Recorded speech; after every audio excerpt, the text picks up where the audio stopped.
Not everyone is built to be on a stage in the spotlight, but no one was built, designed, or created to sit in a corner. And so I wanted to explore that, heck, being ourselves may not need the on stage that someone that wants that or needs that or is that limelight, but we all need that place and space. You're listening to the Building a Coaching Culture podcast. If you need to compete and win in the 21st century labor market as an employer of choice, this podcast is for you. Each week, we share leadership development, coaching, and culture development insights from leading experts who are developing world-class cultures in their own organizations. And now, here's your host, J.R. Flatter.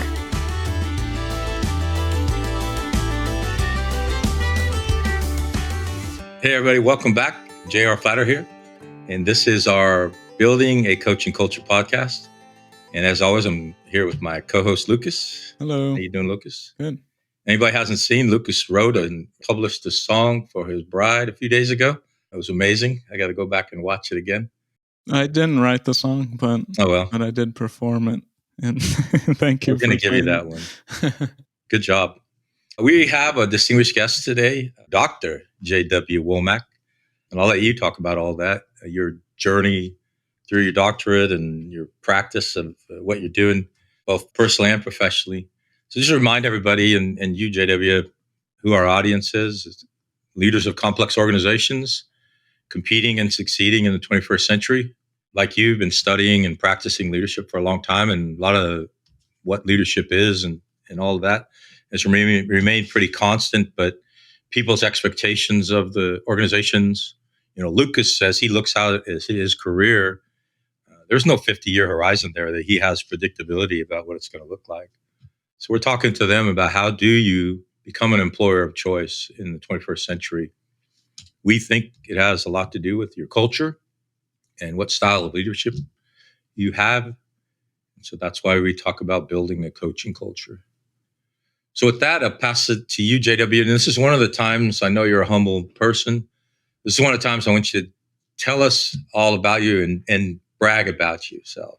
My name's Jason Womack. I go by JW. Currently, I serve as a branch chief of the development branch of the United States Space Force. That job came at the end. So here we are at the end of a backwards looking line. I'll turn 52 next year. My mentor, who I'll wind up talking a little bit about, she is the one that really gave me a framework or a model of the three kinds of people that I'll surround myself by. So I'll talk about that a little bit later. But Frances, she passed last year at age 107. So by my math, I am not yet halfway done. But if I look back, JR and Lucas, I don't want to go too far back and too in the weeds, but there's some things that are important. So I was a child of the 70s. Parents split up when I was 4. My brother was just born. My mom remarried, and the man she remarried, and she became very religious to the point where we were going to church 4 days a week. I was knocking on doors 1 or 2 days a weekend. By the time I was 8 years old, I was up on stage doing readings from their book. I left home at 15. I ran away as a sophomore in high school the first time. Anytime a student, a fellow classmate, was about to celebrate something, so any holiday, a birthday, Valentine's Day, Easter Day, of course, school was not in session during summer, but it would have been holidays in the summer as well. Someone would come in, they'd pull me out. I'd go sit outside the class. I could hear through the walls, right? I could hear the singing, and I could come back in afterwards and I'd see the cupcake. And so even though I looked Northern California, I'm a young white male, even though I looked like I fit in, for those nearly decade of my life, I didn't. And so the concept grabbed me from very early on. I didn't have the vocabulary for it. I didn't have the word for it. But the concept of being different in amongst a community, it stuck with me. I think it explains things like when I eventually went to college, I double majored in U.S. history and Spanish literature. And if I unpack that in today's terms, I go, well, heck, U.S. history, I wanted to know where I come from. And Spanish literature, I want to know how to communicate globally. I then went on. I got a master's degree. My first master's degree was in education. And the thesis I wrote there was on portfolio assessment. And this was in the 90s. So STAR testing, SAT-9 testing, a lot of the organized and process-oriented testing. And I jumped in. I go, hey, how do we portfolio assess someone? How do we take them in September? We grow them to June, and then we look at an overall portfolio of what they've learned. Naturally, out of those decade or so, my second master's degree in psychology, I got a master's in spiritual psychology. I studied self-talk. I explored the voice in our head that would change what I was about to do.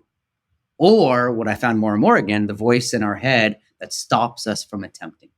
Wrote my first TED Talk about the story of growing up, and I had never shared that story publicly until TED.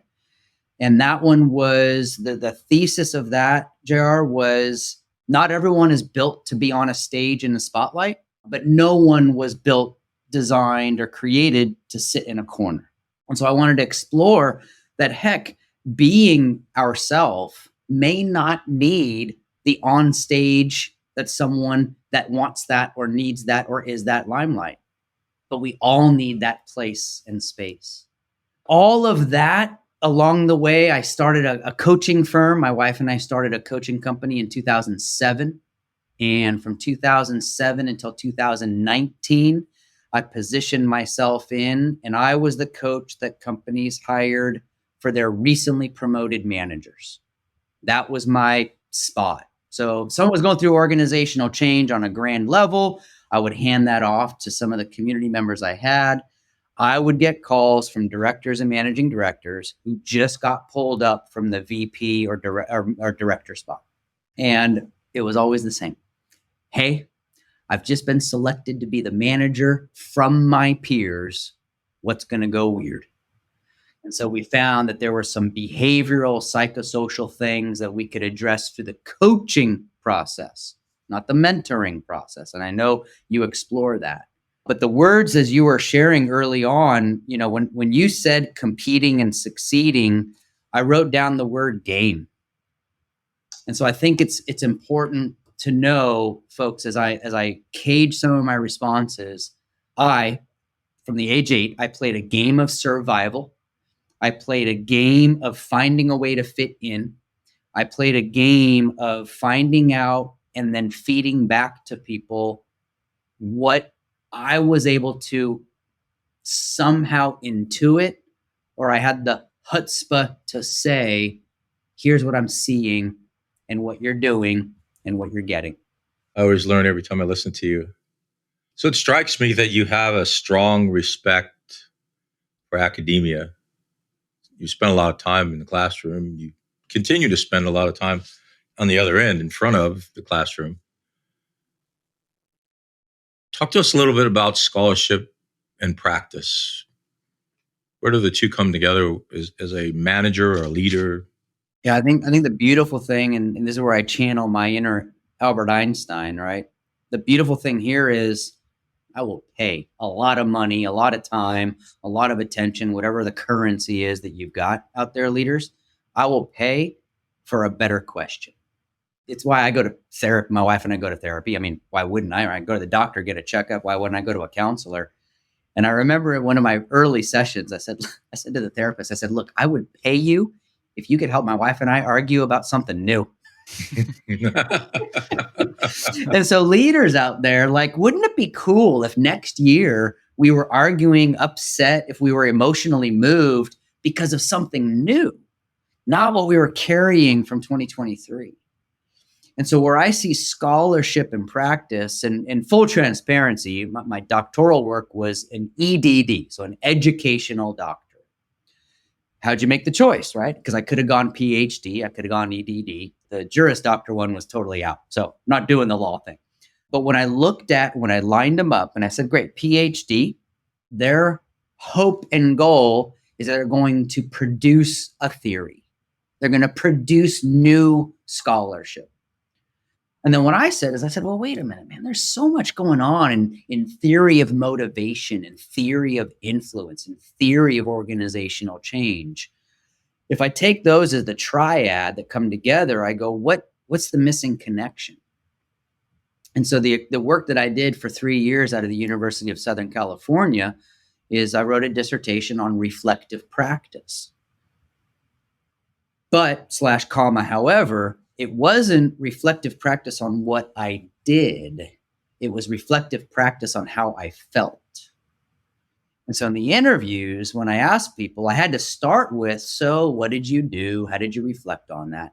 But then the interviews would start to cage themselves into, how did you feel? Do you feel as a result of the experience you had, the moment you had, whatever transpired? And what I find is in the busyness, the other words that I wrote down early on were collaboration and growth. Right? What do both of those things reward? They reward done and move. All right. Even collaboration, I have to be very careful because there's a beginning, a middle, and an end of collaboration. That beginning of collaboration might mean that we talk about something enough to realize that we actually should stop talking about. Very difficult for someone who's completion checklist oriented. Very difficult for someone who's being watched by either shareholders or bosses. And so then I'll always ask, okay, so in that collaborative coaching culture space, how important is the question? So that's why, when I think of scholarship and practice, I'm going to come back to, what did Albert Einstein say? He would spend 55 minutes designing the question, because if he designed it right, he could find the answer in 300 seconds. I see people spending 55 minutes debating what the question is, and then the loudest, most senior leader says, well, this is what we're going to do. So you talk about, motivational theory and, how people fit into that. And then it makes me think about my background. I studied game design in college, and I'm thinking about games as kind of like a system of feedback loops. Like, this is positive, this is negative, and this is how you learn from it and go to the next experience. Do you ever think about, that academic angle that you were mentioning from like a gamification angle? The answer is yes. Jared, I'll remember his last name, wrote a lot about game design, game theory. See, the issue with the word game, what I do is I'll sub out the word role. Because if I look at game, right, and this, for anybody listening, hit pause after I give you this prompt and then come back if you want. But if you think about the word game, right, write the word game on the top of a piece of paper. And now what I'll do is I'll challenge people to write down the elements of a game, right? So Lucas, when you're building a game, right, it's going to have rules, it's going to have boundaries, it's going to have a time limit, it's going to have milestones, it's going to have a crowd, it's probably going to have some entrance fee, it's going to have some kind of a stadium, a place you go to, right? There's these elements of a game. And then what's fascinating is I can rewrite that same list, but on top of it, I could title it role. Right? If there's boundaries to a game, I'll just be very transparent. There's boundaries to being a husband, right? If there's a time limit on a game, there's a time limit of how long I'm going to be the branch chief in development. So what I can start to do now is I can start to unpack. The question is, what's the output of the outcome? Well, the outcome is I'm going to get to that next level. I'm going to level up. Well, if it's a zero-sum game, I level up, you didn't. I have a higher score than you do. What happens when the game that I'm playing doesn't have a zero-sum at the end of it? What happens when the game we're playing continues to move forward? And then what I get to, theory of motivation. There's only two. Everything comes from these, right? Extrinsic or intrinsic. Extrinsic, if I do X, I get Y. Ideally, I want Y, so I'll do more X. This is where some of the rewards that I'm seeing are falling apart. There are some people who are offering their employees a reward that they don't want. And oh, by the way, this goes on both sides of the generations. Intrinsically, and this is where we start to, and I know you work with this, but this is where we start to get into things like personality assessments, typology, and theory. What is it that drives? What is it that drives me? What is it that drives you? What is it that drives us? And when there's space and place, if there's something that drives me, now I need to look at the game's roles that I'm playing to find out, is that game factor a part of that role? And if it is, if it isn't, how do I write or rewrite what the game is or what the role is that I want to be my best at? I think about coaching culture. I think about conversations, right? I think about a conversation between a supervisor and the supervisee, between a leader and a leadee. And I've watched over my time at the ends of those conversations. Let me just do a quick data point. So when I was coaching those recently promoted managers, one of the things that I promised them is for 2 days, I would sit by them and I'd watch them work. That was my package. I'd fly out to whatever city and literally I'd be on the trading floor watching someone work. I'd be in the office. I'd watch them do email. I'd watch them do phone calls. I'd watch them mentor. But it didn't take me but a couple of years. Most mentors at the end of a mentoring, and most coaches, if you're not careful, at the ends of the sessions will say something that feels like, and let me know if I can do anything else for you. And I got to tell you, folks, what I watched is the mentee or coachee's eyes get real big because they didn't even know where to start. They just had a 42-minute mentoring or coaching session. And then the person ends it by saying, and let me know if I can do anything else for you. And so, of course, when people ask me, well, what should I do? I go, well, I won't should on you, but I'll share with you what I do. At the end of any conversation, I'll end it with one of these two questions. Sometimes I'll package them. I'll go, hey, as a result of us spending some time together, in the next day or two, will you shoot me an email and just let me know what you want to be better at? Better at generally is going to be some kind of an activity, action, a verb. A better is generally because I'm on a role or a noun. But all of a sudden, then I give them the gift, I think. They go away. 36 hours later, they shoot an email over. Hey, I was thinking, I want to be better at walking into the office and not hitting people with transactional questions right away. I go, wow, what a clear outcome. Now we know what game we're playing. The boundaries, great. You're walking into the office. And then I can say, well, hey, about 12 hours later, you're walking back into your house. Do we want to try and experiment with that there too? What game are you playing? Well, thank you for that. That's fascinating. I like that about extrinsic and intrinsic motivation, like in relation to games, there's so many different applications there, getting coins or getting a cool thing that you can show to some other player or something. But thank you for that. We don't get to talk about games a lot on this podcast. So I'll put my coaching hat on for a second. And Lucas and I are both coaches like you. Whenever anyone mentions someone they have a personal relationship with, that always piques my interest. And you've mentioned your life partner at least 3 times. And so I'd like to just explore with you. So thinking about who we're talking to, leaders of complex organizations, how does one blend that personal and the professional to become what you and I might describe as the best servant leader you could be? And I'm going to be as conscious as I can about how the words fall out, just to create context. I'm a white male. I'm cisgender. We do not have any children. I own my own business for about 15 years. My wife and I, because I got a job, we moved from Santa Barbara, California, to Montgomery, Alabama.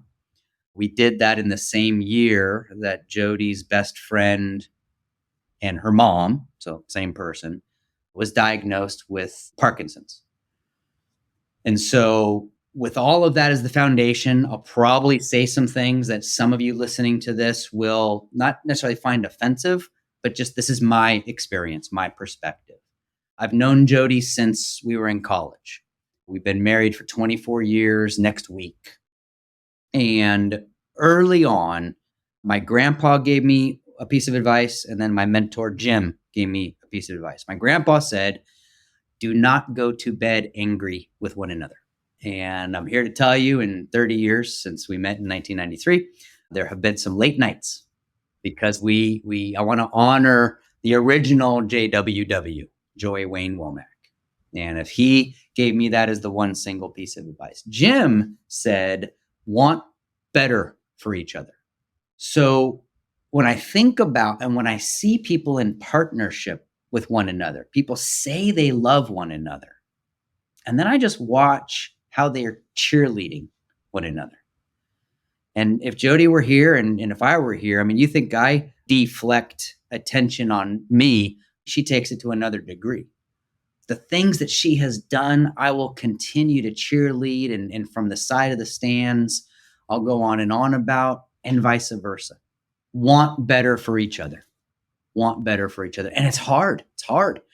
People think that you need to give 100% to your relationship, right? What I found is that there's some days that I can only give 70. That means we have a 30% delta that she needs to go find 130, which we all know physically is not even possible. But the analogy worked for me. There's some days where she's rocking 70. And now I need to not forget the problem that I was facing today, but now I need to take a look at her problem. And then the work that we've done in personality, right? So we use the Myers-Briggs. That's where I got trained up a long time ago. I'm ENTJ, right? So you can start to do your little dialing in. It's like, okay, I know this guy. Jody is ISFP. And we got those results 2 weeks before we got married. We did a little Myers-Briggs, like, hey, you want to know what you're getting into? And it hasn't changed. And so when we work together, it's a yin and a yang, right? It's a complete circle. When we see things differently and we are not able to communicate that, it's really hard. So it's coming back to, hey, how are you different? How are you looking at this differently than I am? I want the best for you. I'm not going to go to bed angry tonight. Just speaking of, the challenges of relationships, like, there's some frustrating moments, but you've gone through a lot of different education and things like that. So I'm sure that you've had your moments where you're feeling frustrated with trying to learn something. Do you personally have any ways that you kind of set yourself up for success in those moments? Like, oh, if I just do this, I can go have a cold beer afterwards or something like that. I'm going to show you how on the ENTJ I am. I will schedule a meeting to share what I learned. That's my reward, but it's also that pull into the future. So case in point, last weekend, I somehow, Amazon, silly little thing, I don't remember everything I order, but it does. Anyway, last week I got 3 books because through the week I just been talking to people and, I'll order that book. I don't know how more different these 3 books can be. But what I did, Lucas, is I took a picture of them, all 3 of them, and I put it up on Facebook. I said, hey, I'm thinking of putting together a 90-minute book discussion on these 3. Who's in? Dude, I'm at more than 30 people. And so for me, it's like, well, I better go read the books. My reward is how can we come together and how can we share a space? Because I know for me, if I make my way through whatever it is I'm learning, even my dissertation for 3 years, every Sunday from 10 a.m. to noon, my time, I had Zoom open. I had my Zoom channel open. There were 84 people in my cohort. And every Saturday for 3 years, I sent an email to all 84. Hey, I'm writing. Come on by. And I'm telling you, every Sunday, folks would come in, they would wave, and then they would go to a breakout room. And we'd just be writing in our own breakout rooms. But there was always 6, 18 people. And that was my reward for the process. My dissertation chair, she made me memorize the mantra, trust the process. And that reminds me of coaching. That reminds me of this coaching culture that we're attempting to not just promote, but to live, to grow. And if I trust the process, that the question is more important than knowing the answer, that presence is more important than the actual outcome, then I'll get to the outcome and I'll get to the product.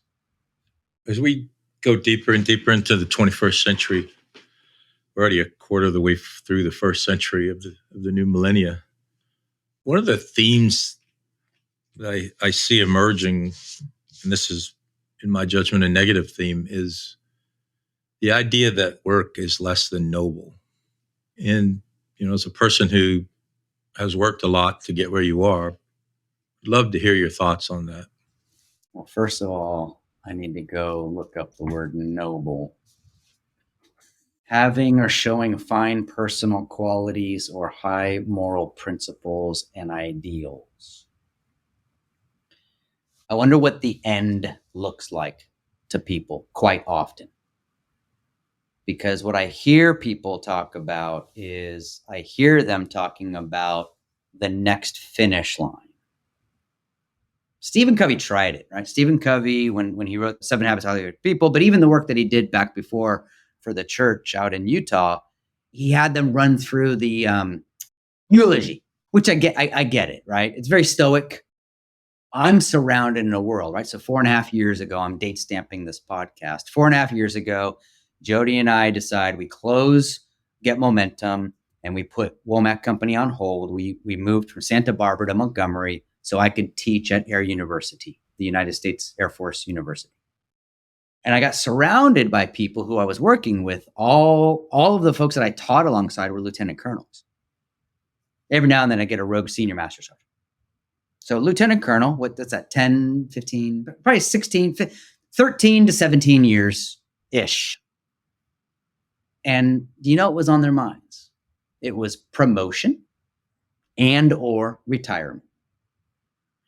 And then what I found was asking them, so what are you working towards? What's the noble outcome that you're stepping into that shows your personal qualities, your higher moral principles, and your ideals? And so that's when we open up the discussion about values and value. Great inventories that I wish every leader would work through their team with. Hey, what are our values? And what do we value? And all of a sudden now I can have a different conversation. In fact, I can reverse engineer future decisions based on that column. Well, we value X, Y, and Z. Our values are A, B, and C. Wonderful. If we were living those in the future, what would we need to have done? And so your initial prompt, when I think about whether or not work is thought of as a noble endeavor, what I wonder is, what are people working toward? And if it's promotion or retirement, that's the product. If I go to Disney World and I stay in the hotel, I come back Monday morning, I walk into the office, I don't show people my hotel bill. Hey, look how much money I spent. I don't show them the product. I talk about the product of the product. So it's not that work is or isn't noble. It's, what am I getting as a result of that? What's on the other side? That poem by Rumi, right? Out beyond right and wrong is another field. I'll meet you there. You have an incredible perspective, and it's just interesting to hear you speak about these motivational topics. Was there any kind of pivotal moment? You mentioned, having to game survival. Was there some moment or person in your life that kind of set you off? What's your superhero origin story?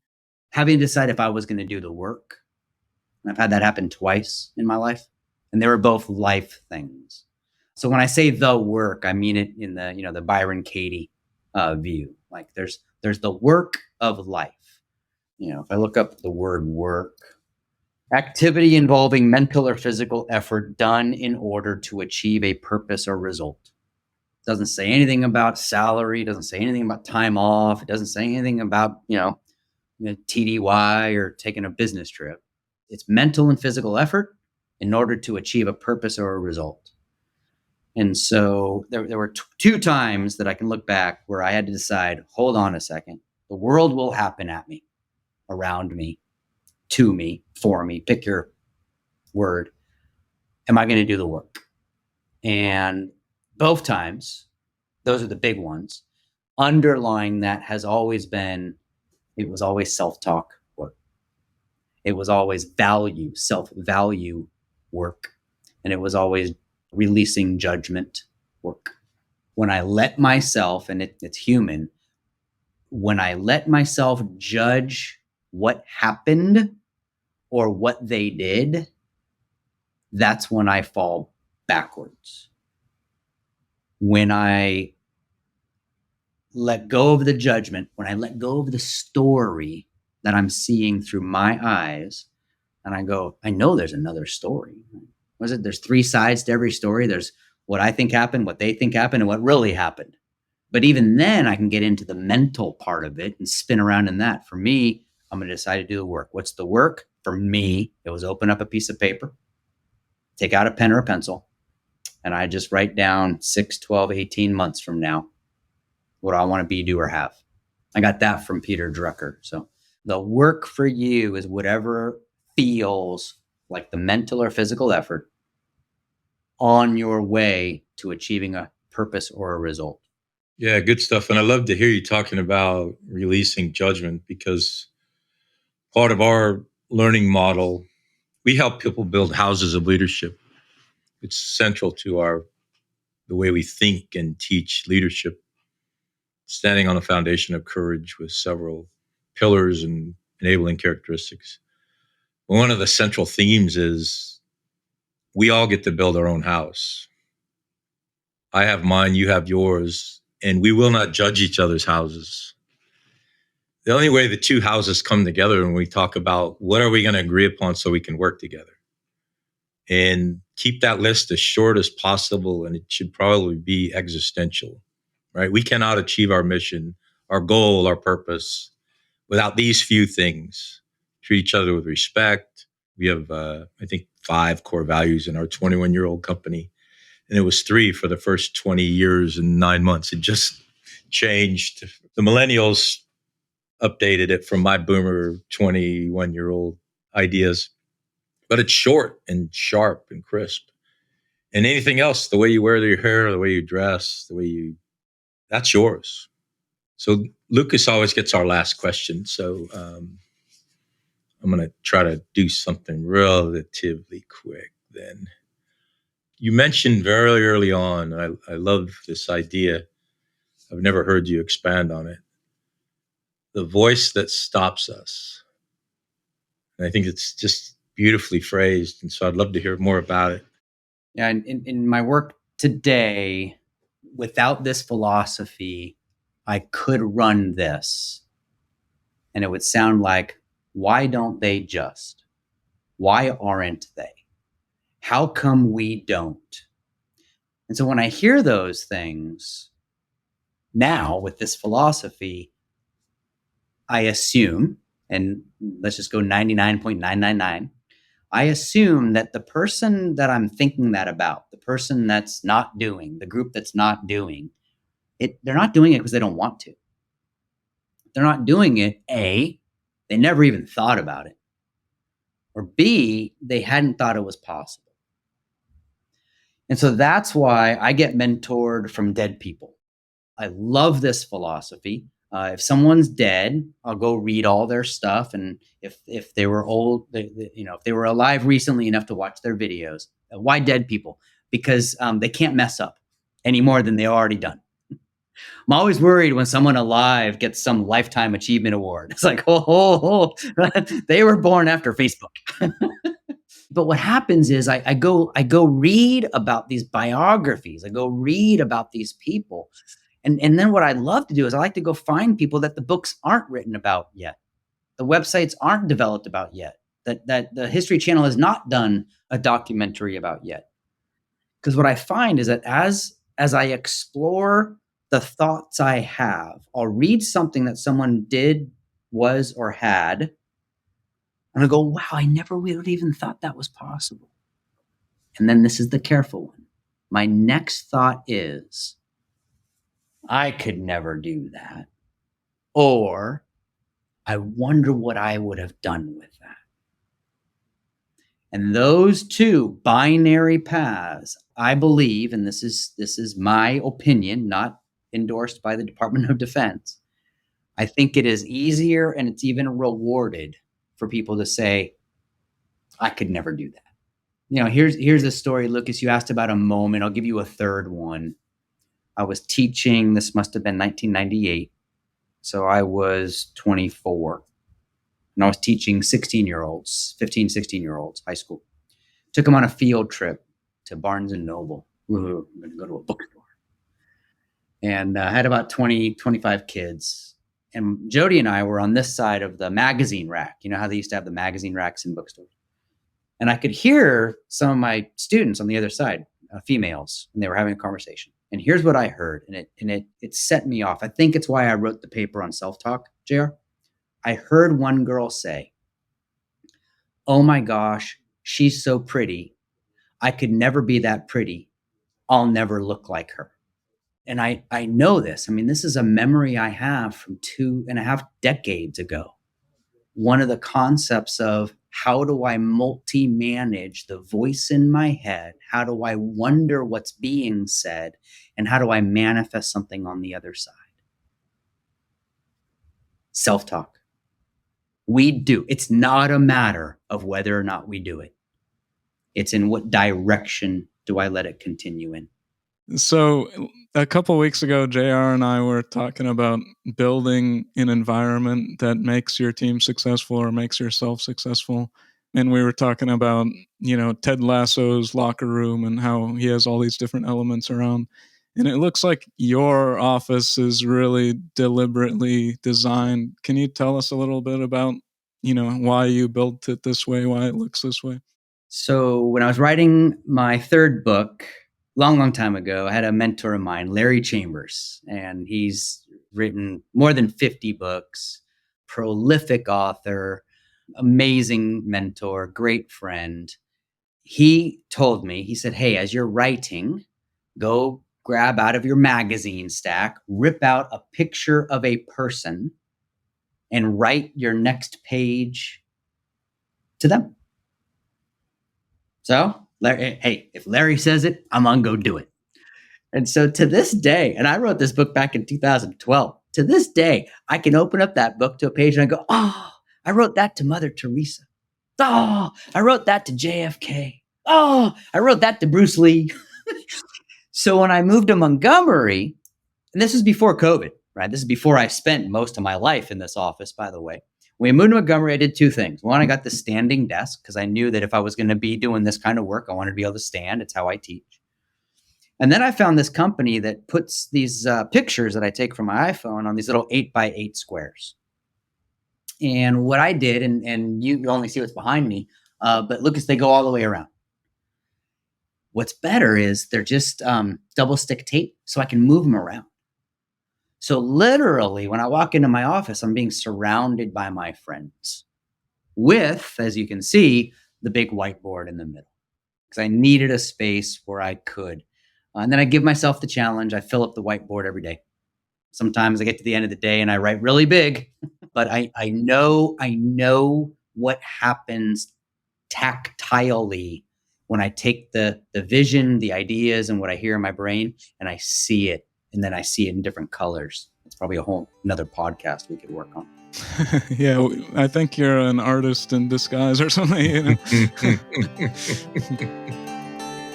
Well, that concludes this episode of Building a Coaching Culture. I truly hope that this episode was helpful to you.